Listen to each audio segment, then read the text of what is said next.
નમસ્કાર ગુજરાત, આજના તાજા હવામાન સમાચારની અંદર આપનું હાર્દિક સ્વાગત છે। આજે તારીખ થઈ છે 22 અને વાર થયો છે બુધવાર। મિત્રો, આજથી ગુજરાત રાજ્યના દરિયાની અંદર ભારે પવન સાથે વરસાદની નવી આગાહી સામે આવી છે। અરબ સાગરના દરિયાની અંદર જાણે લો પ્રેશર સિસ્ટમો પૂરી થઈ હોય અને વેલમાર્ક લો પ્રેશર સિસ્ટમની અસરો થઈ હોય। શરૂ આ સાથે ગુજરાત દરિયાકાંઠાના જિલ્લાઓની અંદર ભારેથી અતિભારે વરસાદનું પ્રમાણ જોવા મળે તો દક્ષિણ ગુજરાત, મધ્ય ગુજરાત અને સૌરાષ્ટ્ર પૂર્વ ગુજરાતના જિલ્લાઓની અંદર વરસાદની જે સ્થિતિ છે એ વધારે પડતી સક્રિય થઈ અને આગળ વધી રહી છે, કારણ કે અત્યારે દક્ષિણ ગુજરાતથી ચોમાસાના વરસાદના જે બીજા રાઉન્ડની શરૂઆત થતી હોય તેવા હવામાન સમાચાર મળી રહ્યા છે। આજે રાત્રિના દરિયાકાંઠાના જિલ્લાની અંદર ભારે પવન સાથે તોફાન જોવા મળ્યું છે અને દરિયાકાંઠાના જિલ્લાની અંદર 5 ફૂટ ઊંચા જેટલા મોજા પણ ઉછર્યા, જેના કારણે વરસાદનું પ્રમાણ છે એકાએક વધ્યું છે। દક્ષિણ પૂર્વ ગુજરાતના જિલ્લાઓની અંદર રેડ એલર્ટની માહિતી મળી છે। ઘણા બધા જિલ્લાઓની અંદર રેડ એલર્ટ તો ઘણા બધા જિલ્લાઓની અંદર ઓરેન્જ એલર્ટની પણ આગાહીઓ વ્યક્ત કરવામાં આવી છે। જે જિલ્લાઓની અંદર અત્યારે રેડ એલર્ટની આગાહીઓ છે ત્યાં મિત્રો અત્યારે ભારેથી અતિભારે પવન પણ ફૂંકાઈ રહ્યા છે અને વરસાદ પણ સારામાં સારો વધારે પડી રહ્યો છે। સેટેલાઇટ ઇમેજના માધ્યમથી જે આપણે આગાહી જોઈએ તો દક્ષિણ ગુજરાત, મધ્ય ગુજરાત, પૂર્વ ગુજરાત અને દક્ષિણ પૂર્વ સૌરાષ્ટ્રની જારે કોર વાતાવરણની અંદર વરસાદનું પ્રમાણ જ જોવા મળી રહ્યું છે। એટલે જ્યારે પણ ગુજરાત દરિયાકાંઠાના આવવાનું થાય તો વરસાદનું પ્રમાણ પણ સાથે લાવો, કારણ કે વરસાદી સિસ્ટમો જો વધશે તો દરેક ગુજરાત દરિયાકાંઠા સુધી પહોંચવું મુશ્કેલ પડી શકે। હાલ તો એવું કોઈ વરસાદ પડવાની શક્યતા નથી, પરંતુ વાતાવરણની અંદર જો કોઈ એવા ફેરફાર થાય અને વરસાદનું પ્રમાણ જાય તો લોકેશનની અંદર સારામાં સારા વરસાદની માહિતી મળી છે। વરસાદની સિસ્ટમ અને આગાહીકારોની જે માહિતી જે છે એ સૌ પ્રથમ આપણે જાણો ત્યારે જ આવું હવામાન વિભાગનું જે છે એ સમાચાર મળે, કારણ કે ગુજરાત દરિયાકાંઠાના જિલ્લાઓની અંદર લોકેશન પણ એ જ કહેતો હતો વરસાદની આવી ગઈ પરમાણને ડીશ। વાતાવરણની અંદર ક્લાઇમેટ ચેન્જની અસર મૂકીએ કે ગુજરાત દરિયાકાંઠાના લોકો પ્રેશરને આવવા મળી પ્રેશર અને પછી ફરી એક વખત સક્રિય થઈ અને ગુજરાતના દરિયાકાંઠાના લોકોને સૌપ્રથમ હવામાન વિભાગ દ્વારા જે જાણકારી આપવામાં આવી છે એ જિલ્લાઓમાં દર્શાવવાના રહેશે। તો હવામાન વિભાગ દ્વારા સૌરાષ્ટ્ર, દક્ષિણ ગુજરાત અને મધ્ય ગુજરાતના જિલ્લાઓની વરસાદની માહિતી આપવામાં આવી।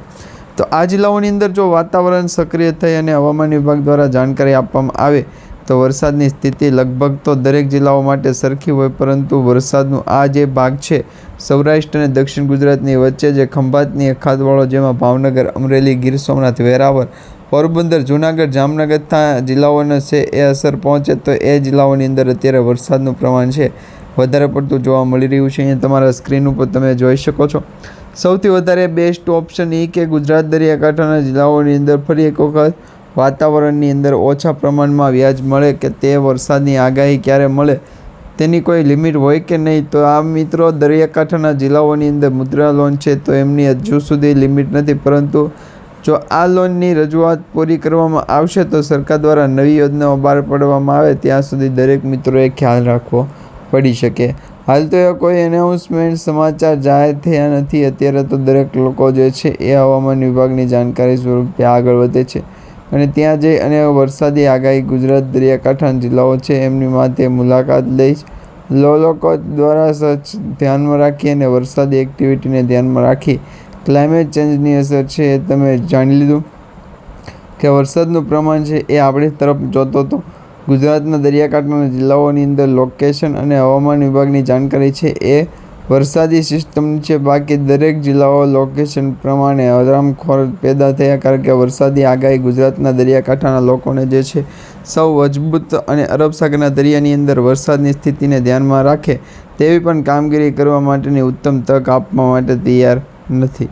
કારણ કે મિત્રો દરિયાકાંઠાના જિલ્લાઓને આ માટે અલગ અલગ લોકેશનની ચેન્જ અને બંગાળની ખાડીની અંદર એક જ વખત વેરીફાઈ કરે અને ત્યાર વખતે જે છે લોકેશનની અંદર કંપની દ્વારા જે ચાલવામાં આવતું હોય દરેક પ્રોસેસિંગ આપી દે અને વેધર એનાલિસિસ ફોરકાસ્ટની જાણકારી માધવપુર બીચ અને વર્ધાર અલગ અલગ લોકેશનની અંદર વધારા જે છે એ સૌપ્રથમ વચ્ચે આવ્યું છે ગુજરાતની, ત્યાં પણ પૂછવાની જરૂર છે, કારણ કે વેસ્ટર્ન ડિસ્ટર્બન્સની અપડેટ ગુજરાતના દરિયાકાંઠા લોકેશનની સૌ પ્રથમ વધારે જાણકારી જાણી લ્યો છો। ગુજરાત દરિયાકાંઠાના લોકો જે છે ત્યારે પણ કંઈક લાઇટ વહી ગઈ છે ને લાઇટનો ઓપ્શન હતો વરસાદનું પ્રમાણ જ જાણવા જરૂરી હોય. ગુજરાતના દરિયાકાંઠાનું લોકેશન તો હોય જ તે. ગુજરાત દરિયાકાંઠાના જિલ્લાઓની અંદર વરસાદની પ્રમાણે હવામાન વિભાગની જાણકારી નાઇટ બંધ કરી દીધી લાગે. લોકેશન પ્રમાણે ચેન્જ કરીએ તો વરસાદની પરિસ્થિતિને ધ્યાનમાં રાખી દઈએ તો હવામાન વિભાગની જાણકારી હોય તો એમાં પણ સૌથી વધારે જાણકારી હોવી જોઈએ. પરંતુ વેસ્ટર્ન ડિસ્ટર્બન્સની અપડેટ ગુજરાત દરિયાકાંઠાના જિલ્લાઓની અંદર અને હવામાન વિભાગ દ્વારા જે છે એ જાણકારી પૂર્ણ કરો. અને સૌથી મોટા નવા હવામાન સાંચનું લોન્ચિંગ છે એ માહિતી જાણવાનું છે. વેન્ચિંગ અને વરદાર ગુજરાતના દરિયાકાંઠાનું લોકેશન જણાવવાનું બંગાળની ખાડીની અંદર વેનપીએ દ્વારા ચલાવવામાં આવશે તો દરેક લોકો માટે ખોટું વધારે પડતું અસર છે દર્શે. અને વીસીએફ ઓપરેટર પાસે ગુજરાતના કોઈ મોસ્ટ ઓફલી જાણે કે નહીં એમની માટે અલગ અલગ લોકેશન જાણ કરવાની છે. હવામાન વિભાગની જાણકારી કે નહીં એ તો જાણવાની જ છે. વેધર એનાલિસિસ ફોરકાસ્ટ એ બને તો કરશે જ, પરંતુ જે વેધર અને રેન ફોરકાસ્ટની જે માહિતી ગુજરાતના દરિયાકાંઠાના લોકેશન જણાવવું. હવામાન વિભાગની જાણકારી સ્વરૂપે ગુજરાતના દરિયાકાંઠાનું લોકેશન જણાવવું અને બંગાળની ખાડીની અંદર વળાવી જાઓ તો જ આ પ્રકારે લોકેશન જણાવવાની ગુજરાતના દરિયાકાંઠાનું લોકેશન છે. અને વેધર એનાલિસિસની ફોરકાસ્ટની માહિતી ગુજરાત દરિયાકાંઠાના સૌપ્રથમ માહિતી સ્વરૂપે આગળ વધવાનું જાણકારી સ્વરૂપે અને ગુજરાત દરિયાકાંઠાનું લોકેશન જણાવવાનું. વેધર એનાલિસિસની માહિતી આવી કરી દેવી અને ગુજરાત દરિયાકાંઠાનું લોકેશન જણાવો. વેધર એનાલિસિસ ફોરકાસ્ટની આગાહી અને અરબ સાગરના દરિયાની અંદર મોસ્ટ ઓફલી જાડા હીરા છે ચલાવવાના. ગુજરાતના જાડા હીરા છે. વેધર એનાલિસિસ ફોરકાસ્ટની માહિતી છે અને દરિયાકાંઠાના જિલ્લાઓની અંદર વધારે પડતી અસર છે જોવા મળી તેની પણ અસર છે જોવા મળી રહી છે. એટલે ગુજરાતના દરિયાકાંઠાના જિલ્લાઓ માટે અલગ અલગ લોકેશન દ્વારા જે છે હવામાન વિભાગે જાણકારી આપી દીધી હોય કે આ દરેક લોકેશન પ્રમાણે આ માહિતી અલગ લોકેશન પ્રમાણે આપણે ચેન્જ કરીને લાવેલ. તો સરકારનું એવું કહેવું છે જો આ ટેમ્પરેચર તમારે બનાવવાનું નીકળે તો વરસાદની આગાહી ગુજરાતના દરિયાકાંઠાનું લોકેશન અલગ અલગ છે. એ ગુજરાતના દરિયાકાંઠાનું લોકેશન અલગ અલગ લોકેશનને સૌથી મોટું અને સૌથી બેસ્ટ વેધર એનાલિસિસનું ફોરકાસ્ટ જણાવો. વેધર આસપાસ અલગ લોકેશનને ધ્યાનમાં રાખી અને સૌથી વધારે હવામાન વિભાગની જાણકારી સ્વરૂપે આવો. ગુજરાતના દરિયાકાંઠાનું લોકેશન જણાવો.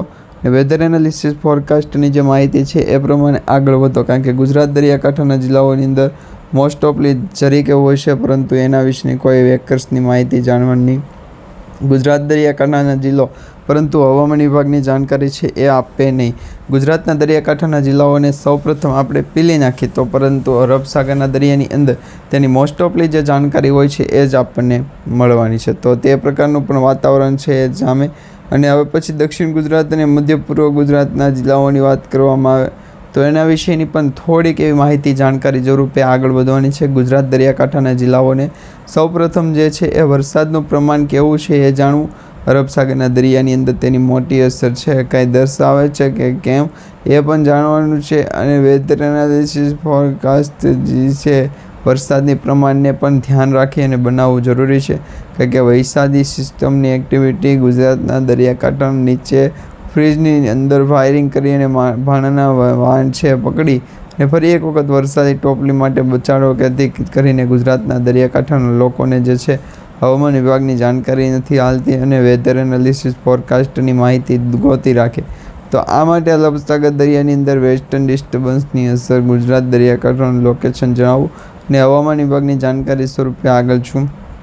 એકાદ બે સાથે વેનસ્ટાડ અને હવામાન વિભાગની જે સ્ટાન્ડ છે એ સ્ટેન્ડર્ડ મેન્થ ઓફ વોર્મિંગ અને વેસ્ટર્ન ડિસ્ટર્બન્સની આગાહી બે મોડલના આધારે છે એ જણાવવાના છે. જેમાંથી એક મોડલ પસંદ કરેલું છે ને આ એક મોડલ વિશે આપણે એને વિસ્તૃત માહિતી આપવાની છે. લોકેશન પ્રમાણે ચેન્જ કરેલું છે. બંગાળની ખાડીની અંદર હવામાન વિભાગને જાણકારી સ્વરૂપે આગળ વધીએ તો એ દરેક લોકો જે છે એ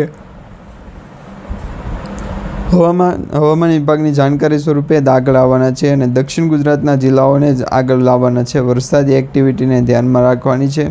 ગુજરાતના સૌથી મોટા આઇસલેન્ડ અને વેધર એનાલિસિસ ફોરકાસ્ટની સૌથી મોટી એશિયાની જે માહિતી છે એ સૌથી મોટો દબાડકર ક્યાંથી આવ્યો. હવામાન વિભાગની જાણકારી સ્વરૂપે આગળ ગુજરાતના દરિયાકાંઠાનું લોકેશન જો વેસ્ટર્ન ડિસ્ટર્બન્સની આગળ ગુજરાત દરિયાકાંઠાના લોકોને જે છે માહિતી જણાવવાનું નહીં ને હવામાન વિભાગની જાણકારી સ્વરૂપે આગળ વધારીએ ગુજરાત દરિયાકાંઠાના લોકેશન જણાવો ને હવામાન વિભાગની જાણકારી સ્વરૂપે આગળ વધારીએ દક્ષિણ ગુજરાત અને મધ્ય ગુજરાતના પૂર્વ ગુજરાતના જિલ્લાઓ ત્યાંથી આવવાનું ફળિયાની અંદર એટલે કે ઓસરીની અંદર વેસ્ટર્ન ડિસ્ટર્બન્સની આગાહી પાથરેલી. એ આગાહી પૂર્ણ થાય ત્યાર પછી નવો લોકેશન છે અસર જણાવવાની છે. હવામાન વિભાગની જાણકારી અલગ લોકેશન અને બંગાળની ખાડીની અંદર વેસ્ટર્ન હવામાન વિભાગની જાણકારી સ્વરૂપે આગળ વધો તો ગુજરાતના દરિયાકાંઠાનું કામ 3 દિનનું કામકાજ 1 દિવસની અંદર પૂર્ણ થઈ જાય. જો લોકેશનની આધારે દક્ષિણ ભારતની અંદર વેસ્ટર્ન ડિસ્ટર્બન્સની અંદર સારા માર્ગ કરવો પડે ત્યાર પછી પૂર્વી કડે અને અસરકારક અસર વેધર એનાલિસિસ બોર્ડકાસ્ટના જીસ્ટોપને રબસાગરના દરિયાની અંદર વેસ્ટર્ન ડિસ્ટર્બન્સ અલગ લોકેશનો છે.